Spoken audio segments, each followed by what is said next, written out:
Hi again then guys, and welcome to episode 3 of B.O.A.T, or Better Off Avoiding These. Essentially the polar opposite of dark. In this particular series, which is, as I mentioned before, a relatively short one, we're discussing the cars which aren't necessarily bad in a strict sense, they're just not as good as the alternative versions of them, which you can buy oftentimes for less money. And in this particular pick, we're featuring another Chrome Line model. Now, I've mentioned before on the channel numerous times that I'm not a fan of the Chrome Line models.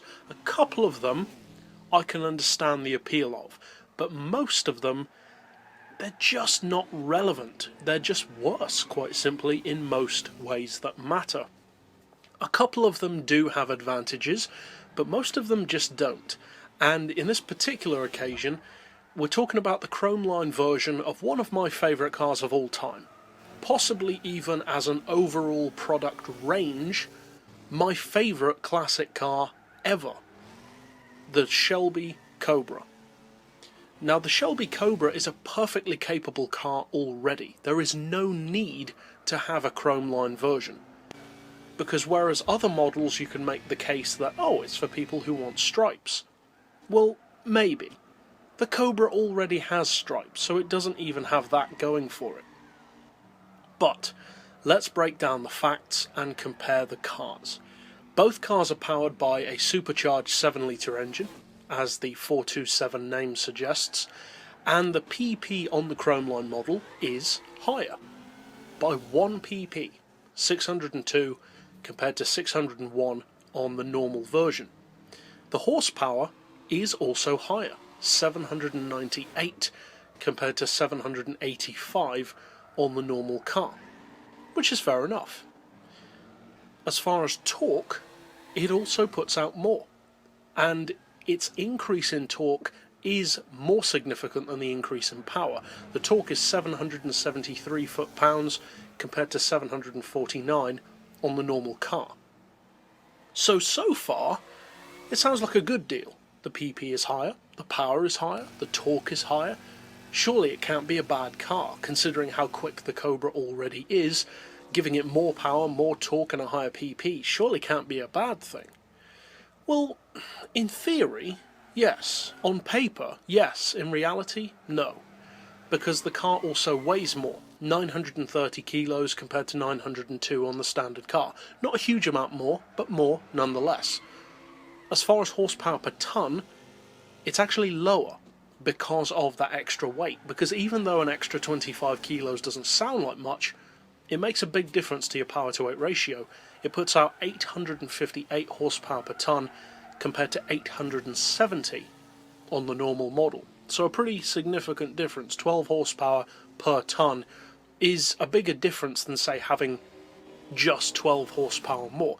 12 horsepower per tonne less is a more significant difference than just that raw number.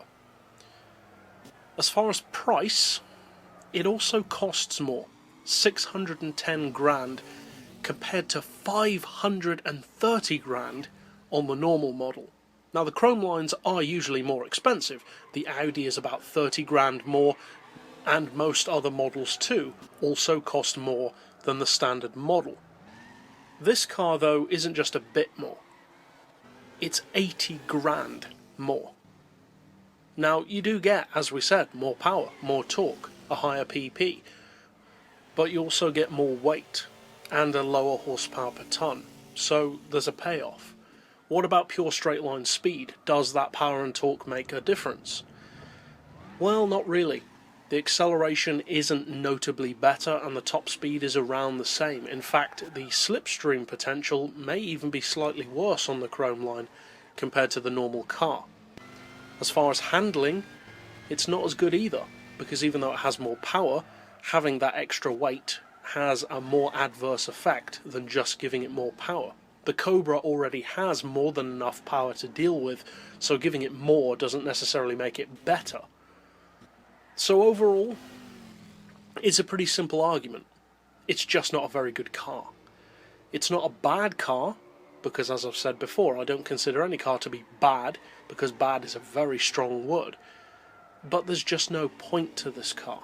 Some of the chrome lines make sense. They are at least different, such as the M3. Not necessarily good, but at least different. I can see why people would find them eye-catching.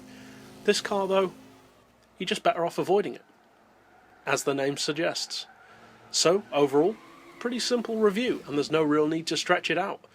So, I'll see you guys next time, and as always, thanks for watching.